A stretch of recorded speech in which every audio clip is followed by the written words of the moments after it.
Work with perfection. ગમતા mobile પણ આપણા વિદેશના હશે, ગમતી ગાડીઓ આપણી પરદેશની હશે, ગમતી વાનગીઓ. છોકરાને પૂછે શું ભાવે? Pizza, sandwich, enchilada, lasagna, frankie. હવે બધાની ચોઈસ લગભગ થોડીક વિદેશની વધતી જાય છે. કેમ આપણે બીજા દેશ જેવું ન કરી શકીએ? કેમ ચાઇના જેવી પ્રોડક્ટ આપણે ન બનાવી શકીએ? અમેરિકા જેવી ક્વોલિટી આપણે ન બનાવી શકીએ? આપણું બધું દેશી સ્ટાઇલનું જ હોય, પરફેક્શન બિલકુલ ન હોય. આપણી બુદ્ધિનો ઉપયોગ કરી વિશ્વને સારી વસ્તુ કે વ્યવસ્થા કેમ ના આપી શકીએ? આજનો પ્રથમ મુદ્દો આ છે. દેશને મહાન બનાવવાના સપના છે, સમય નથી, સર્ટિફિકેટો છે, સ્કિલ નથી, સૂચનો છે, શરૂઆત નથી, વિચારો છે, વર્તન નથી, આદેશો છે, પણ કોઈ આયોજન નથી. સૂચનો બહુ છે, શરૂઆત કશી જ નથી. ભારતની એક નબળી માનસિકતા છે. ચાલે, ચાલશે, આવું જ હોય, આમ જ હોય, બેસને હવે ચપ્પલ આમ જ કઢાય, ગાડી આમ જ પાર્ક કરાય. આ ભારતની નબળામાં નબળી માનસિકતા છે. કોઈ બાબતમાં પરફેક્શન સાથે જીવવું જ નહીં. MBA વિથ માર્કેટિંગ કર્યું હોય અને સામાન્ય વસ્તુ વેચી ના શકેલા ત્યાં માર્કેટિંગમાં કર્યું શું? ઇલેક્ટ્રિકલ એન્જિનિયર થયેલો હોય પૂછીએ કે સિંગલ ફેઝ ને 3 ફેઝમાં ફરક શું? એ કે સિંગલ ફેઝમાં એક વાયર હોય, 3 ફેઝમાં 3 હોય. અલા તું ઇલેક્ટ્રિકલ એન્જિનિયર થયો, 3 ફેઝ ને સમજ તો ખરો. 3 ડિસેમ્બર 1984 ભોપાલમાં ગેસ દુર્ઘટના થઈ હતી. યુનિયન કાર્બાઇડ કંપનીમાં હિલિયમ વાયુ જંતુનાશક દવા ઝેરી રાસાયણની ટાંકીમાં દબાણ વધ્યું, પાણીનો પ્રવેશ થયો, ગેસ પેદા થયો. 1 વાગે ટાંકીમાં 200 ડિગ્રી તાપમાન થઈ ગયું, વાલ્વ ફાટ્યો, શિયાળો હતો, ધુમ્મસ થયું, ગેસ ફેલાયો, ઉલટી થવા લાગી, ઉગળામણ થવા લાગી. 2-3 હજાર મરવાના હતા, એના બદલે ગાય, ભેંસ, કૂતરા 30,000 માણસો લગભગ મર્યા. કારણ શું? 2 વર્ષ પહેલાથી સલામતીની જાળવણીમાં 61 વાંધા હતા, 61 વાંધા, અને 30 સમસ્યા તો ગંભીર હતી, પણ ચાલે. હવે સુરતમાં એક ક્લાસીસમાં આગ લાગી અને વિદ્યાર્થીઓને સળગી ગયા. ઉપરથી કેટલાક જીવતા પડ્યા, કેટલાક બચ્યા અને કેટલાક ઉપરથી પડીને મર્યા. આપણે કોઈ સંચાલકોનો કે ક્લાસીસના માલિકનો દોષ નથી કાઢવો, પણ આખા ભારતની આ માનસિકતા છે. ચાલે. હવે સિક્યુરિટી સિસ્ટમ ન હોય તો એ ચાલે, સલામતીના પ્રિકોશન ન હોય તો પણ ચાલે. એટલે જ વિશ્વના માર્કેટમાં ભારત એટલું ટકી શકતું નથી. પ્રથમ નંબર એટલે પ્રાપ્ત નથી કરી શકતું. મારી પ્રત્યેક પ્રોડક્ટ શ્રેષ્ઠ હોવી જ જોઈએ. Why not the best? હું સારું કેમ ના આપી શકું? ભારતના લોકો પાસે અપાર બુદ્ધિ છે, ક્ષમતા છે. માઇક્રોસોફ્ટના CEO સત્ય નાદેલા આપણા છે, ગ્લોબલ ફાઉન્ડ્રીના સંજય ઝા આપણા છે, સિસ્કોના પંકજ પટેલ આપણા છે, પદ્મશ્રી વેરિયરબાઈ સિસ્કોમાં છે પણ આપણી છે, સેનડિસ્કના માલિક સંજય મલ્હોત્રા આપણા છે, ગૂગલના વાઇસ પ્રેસિડેન્ટ નિકેશ અરોરા અને સિનિયર વાઇસ પ્રેસિડેન્ટ સુંદર પિચાઈ આપણા છે, નોકિયો સોલ્યુશનના રાજીવ સુરી આપણા છે, ઇન્ટેલના વાઇસ પ્રેસિડેન્ટ અરવિંદ સોંઢાની આપણા છે. દુનિયાના દેશ વિદેશની અંદર સારી પોસ્ટ ઉપર ભારતીય લોકો પહોંચ્યા છે. શું ભારતમાં બુદ્ધિ નથી? ભારતમાં શક્તિ નથી? નાસામાં શ્રેષ્ઠ પોસ્ટ ઉપર ભારતના માણસો, અમેરિકાના શ્રેષ્ઠ ડોક્ટરો ભારતના ડોક્ટરો. બુદ્ધિ, શક્તિ, આવડત ભારત પાસે ગજબનું છે. પોખરણના અણુ ધડાકા થયા હતા વાજપેયીજીના વખતમાં, અને ત્યાર પછી ભારત દેશે અમેરિકા પાસે મોસમની જાણકારી, વેધર ફોરકાસ્ટની જાણકારી મળે એવું XMP સુપર કોમ્પ્યુટર માગ્યું. અમેરિકાએ ના પાડી દીધી કે અમે ભારત તો પ્રતિસ્પર્ધી દેશ છે એટલે એને સુપર કોમ્પ્યુટર નહીં આપીએ. આપણે ભિખારી જેવા થઈ ગયા? ના, મહેનત કરી, ફરતી જજુમ્યા. 4 વર્ષમાં ભારતના એન્જિનિયરોએ, સાયન્ટિસ્ટોએ ભેગા થઈ અને પરમ સુપર કોમ્પ્યુટર બનાવ્યું. 1 સેકન્ડમાં 10 ખર્વની ગણતરી કરે.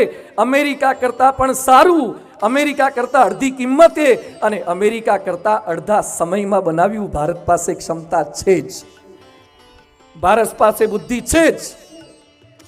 આપણું જે રોકેટ લોન્ચિંગ પેડ છે હરિકોટા, વિશ્વના 80 દેશો તો આપણા લોન્ચિંગ પેડનો ઉપયોગ કરે છે.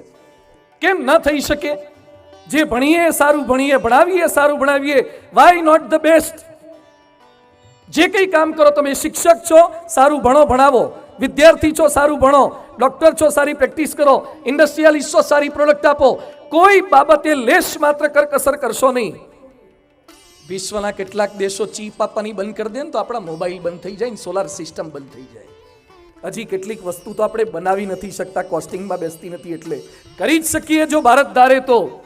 પરફેક્શન સાથે મુંબઈના એક પોલીસ કર્મી, સારા અધિકારી, જાપાન ગયા, રિસ્ટ વોચ ખરીદી અને પછી એમણે પ્રશ્ન કર્યો કે આ રિસ્ટ વોચની કાંડા ઘડિયાળની કોઈ ગેરંટી ખરી? એટલે જાપાની સેલ્સમેન શું બોલ્યો કે સર, જાપાનમાં બનેલી કોઈ પણ ચીજ માટે અમારો આખો જાપાન દેશ ગેરંટી આપે છે, લઈ જાઓ જાઓ. જાપાનમાં બનેલી કોઈ પણ ચીજ માટે આખો દેશ ગેરંટી આપે છે. કેવું પરફેક્શન કહેવાય! જે કરીએ પરફેક્શન સાથે કરીએ. આજે BAPS સંસ્થાને તમે જે જુઓ છો ને, ગાંધીનગર અક્ષરધામ, દિલ્હી અક્ષરધામ, આજે આ ઉત્સવની પણ વ્યવસ્થા આપ જુઓ છો. ખાલી કથા નથી, ખાલી પારાયણ નથી, પણ જે રીતે સંતો કાર્યકર્તાઓ મહેનત કરી રહ્યા છે, પરફેક્શન. કારણ કે પરમ પૂજ્ય પ્રમુખ સ્વામી મહારાજનો એક આગવો ગુણ હતો, પરફેક્શન. માનનીય પ્રધાનમંત્રી નરેન્દ્રભાઈ મોદી એકવાર બોલ્યા હતા કે પ્રમુખ સ્વામી મંદિરમાં એક ઈંટ મૂકતા હોય તો પણ એ રીતે મૂકે કે જાણે ભગવાનના માથા ઉપર મુગટ ન મૂકતા હોય. એ ઈંટ મૂકે તો પણ મુગટ મૂકતા હોય એ રીતે મૂકે છે. ગાંધીનગર અક્ષરધામ, દિલ્હી અક્ષરધામ. ગાંધીનગર અક્ષરધામનું કામ ચાલુ હતું અને સ્વામીજી ત્યાં પધાર્યા. દિલ્હી અક્ષરધામના કામ પહેલા પધાર્યા, સંડાસ બાથરૂમના બ્લોકમાં ગયા પ્રમુખ સ્વામીજી મહારાજ. સંતો કે સ્વામી મંદિરમાં જવાનું, સ્વામી કે ચેક કરી લઈએ. ત્યાં ચેક કરવા ગયા, ચપ્પલ કાઢ્યા પછી ફ્લોરિંગ પર પોતાના પગ નીચે મૂક્યા. સંતો કે શું ચેક કરો છો? સ્વામી કે રોજ વાઇપર મારવું પડશે, સાફ કરવું પડશે. ઘણીવાર ગટરનું ઢાંકણું આમ હોય ને ઢાળ સામે બાજુ હોય, એટલે વાઇપરથી ખેંચી ખેંચીને ઢાંકણા બાજુ લઈ જવું પડે. સંતો બોલ્યા કે સ્વામીજી, લોકો અક્ષરધામ જોવા આવશે, કોઈ સંડાસ બાથરૂમ જોવા નહીં. સ્વામી કે ભગવાનની મૂર્તિમાં જેટલું પરફેક્શન હોય ને એટલું સંડાસ બાથરૂમમાં પણ હોવું જોઈએ. દરેક જગ્યાએ આપણે સારું કરવું જોઈએ. લેશ માત્ર કસર ન છોડે. 6 ચોપડી ભણેલા હતા પણ પોતાના તમામ સંતોને એવી તાલીમ આપી, તમામ કાર્યકર્તાઓને એવી તાલીમ આપી. R.K. લક્ષ્મણ, ભારતના વિખ્યાત કાર્ટુનિસ્ટ, કોઈને બાકી છોડતા નહીં. હા, વડાપ્રધાનને પણ રોડ આવે એની પણ પટ્ટી પાડે, એની પણ ટીકા કરે, એવા R.K. લક્ષ્મણ. અને ભારતના બુદ્ધિશાળી માણસો રોજ એનું કાર્ટૂન જોવે જ. હુ સેડ ઇટ, વાંચે જ એની કોમેન્ટ. જેમ અમૂલની એડવર્ટાઇઝમેન્ટ બુદ્ધિગમ્ય હોય છે, એમ આનું પણ બુદ્ધિગમ્ય હોય R.K. લક્ષ્મણનું. એ R.K. લક્ષ્મણને કલામ સાહેબ એના મિત્ર, એટલે કલામ સાહેબ એક અક્ષરધામ જોવા માટે આવો. આ તો નાસ્તિક જેવો માણસ, બિલકુલ માને નહીં. કલામ સાહેબે આગ્રહ કર્યો. કલામ સાહેબનો દિલ્હી અક્ષરધામમાં સંતો પર ફોન આવી ગયો કે R.K. લક્ષ્મણ ડિસેબલ છે, ખાલી એનું મગજ જ ચાલે છે અને વ્હીલચેરમાં બેસાડીને આખું અક્ષરધામ બતાવવાનું છે. સંતો કીધું વ્યવસ્થા થઈ જશે. R.K. લક્ષ્મણ વ્હીલચેરમાં હતા, એના પત્ની બાજુમાં સાથે ચાલતા હતા. R.K. લક્ષ્મણે આખું અક્ષરધામ જોયું, 2-2.5 કલાક રોકાયા. પ્રમુખ સ્વામીજી પણ ત્યાં બિરાજમાન હતા. બધાને એમ હતું કંઈક ને કંઈક કોમેન્ટ કરશે. પ્રમુખ સ્વામીજી પાસે લઈ ગયા, કશું જ બોલે નહીં. એટલો પરિચય એનો આપ્યો, સ્વામીજીનો આપ્યો. ધ્રુસકે ને ધ્રુસકે રડે. એના પત્ની થોડાક દૂર ઊભા હતા અને પછી સંતોએ પ્રશ્ન કર્યો R.K. લક્ષ્મણને કે કેવું લાગ્યું? ત્યારે આખું આમ કરી અને આમ કર્યું. ટીકાને કોઈ સ્થાન નથી. એના પત્નીએ જ્યારે R.K. લક્ષ્મણ બાજુમાં આવ્યા ત્યારે કાર્યકર્તાઓને કીધું કે આને આખી જિંદગી ગામ આખાની ટીકા કરી છે. આ પહેલો પ્રસંગ એવો હશે કે જેમાં કોઈ સ્થાનની વ્યક્તિની ટીકા ન કરી હોય. તમારા ગુરુ પ્રમુખ સ્વામીનો આ ચમત્કાર છે ને અક્ષરધામનો આ ચમત્કાર છે. બાકી એણે કોઈને બાકી છોડ્યા નથી. પરફેક્શન સાથે આપણે આ કરી જ શકીએ. અહીંયા બેઠેલા બધાને મારી વિનંતી છે, જે કંઈ કામ તમે કરો એ પરફેક્શન સાથે કરજો, વેઠ ન ઉતારતા. બધું જ સારું કરવાનું, તો ભારત મહાન થશે. ભારતનો ફેરિયો પણ સારો થવો જોઈએ, ભારતનો છકડાવાળો પણ છકડો હરખો ચલાવવો જોઈએ અને પાયલોટ પ્લેન પણ સરખું ચલાવવું જોઈએ. અકસ્માત ખાલી પ્લેનથી નથી થતા, છકડા ડ્રાઈવરથી પણ થાય છે. દરેક વ્યક્તિ શ્રેષ્ઠ થવો જોઈએ. તો first, work with perfection. Second છે પ્રમાણિકતા, વર્ક વિથ ઓનેસ્ટી. એકવાર ભારતનો એક માણસ મરી ગયો, પછી ઉપર નર્કમાં ગયો. ત્યાં 3 પ્રકારના નર્ક હતા, એક ભારતનું, બ્રિટનનું અને અમેરિકાનું. તે પાછા 3 નર્ક. અમેરિકાના નર્ક આગળ લાઈન હતી, બ્રિટન આગળ લાઈન હતી, ભારત આગળ તો બહુ ટ્રાફિક જામ હતો, કારણ કે આપણે તો વસ્તી જાજી એટલે આઉટ ગોઈંગ ફ્લો એ જાજો હોય. ત્યાં બધા જાજા લાઈનમાં હતા. એટલે એણે પૂછ્યું કે સજા શું છે? એ કે લોખંડના ખીલાની અણીદાર ખીલાવાળી પથારી છે, એના પર અઠવાડિયા સુધી સૂડ આવે છે. અને અંદર ઘૂસી જાય એવા અણીદાર શાર્પન નીડલ્સ છે. ઓહો, કે આવું થશે? એ કે સાંભળો, હજી તો બીજું છે. એ કે ઇલેક્ટ્રિકની ખુરશી પર હાથ દાડા સુધી બેસાડશે અને કરંટ આપશે અને મોઢામાંથી ફીણા કાઢી નાખશે. એ કે આય થશે? એ કે હજી ત્રીજી સજા છે. કે શું છે?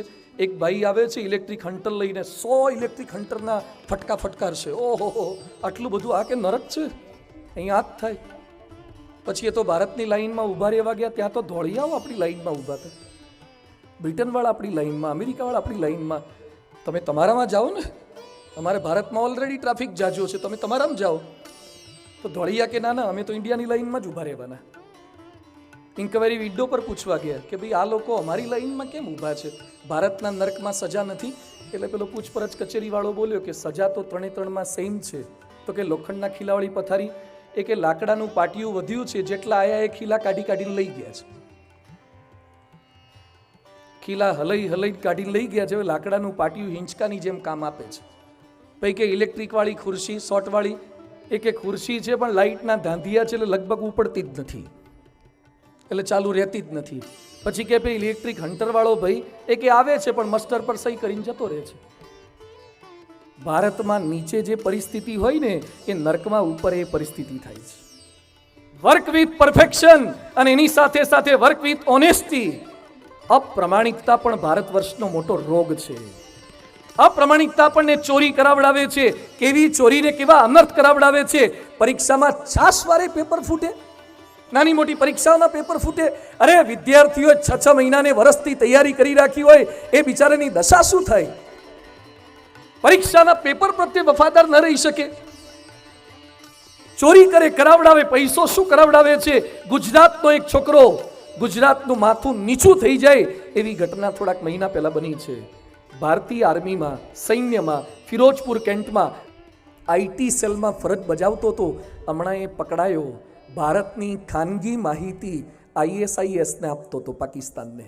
પૈસા મળતા હતા એટલે. ભારતનો સૈન્યનો જવાન. અને આપણા આઈટી સેલે એને પકડી પાડ્યો, અત્યારે અંદર કરી દીધો છે. જે સમયે ગુજરાતનો છોકરો આઈટી સેલમાં આર્મીમાં ગયો છે, ગુજરાતે કે એના મા બાપે, સમાજે, ગામે ગૌરવ અનુભવ્યો છે. ખાલી છોકરાઓને આઈટી ટેકનોક્રેટ ન બનાવો, એને પ્રમાણિક બનાવો, તો હમ ચલે તો હિન્દુસ્તાન ચલે. ખોટી સારવાર કે બિનજરૂરી ઓપરેશન કરાવડાવે છે. ભોપાલમાં 1500 કરોડનું બોગસ દવાનું કારખાનું પકડાયું.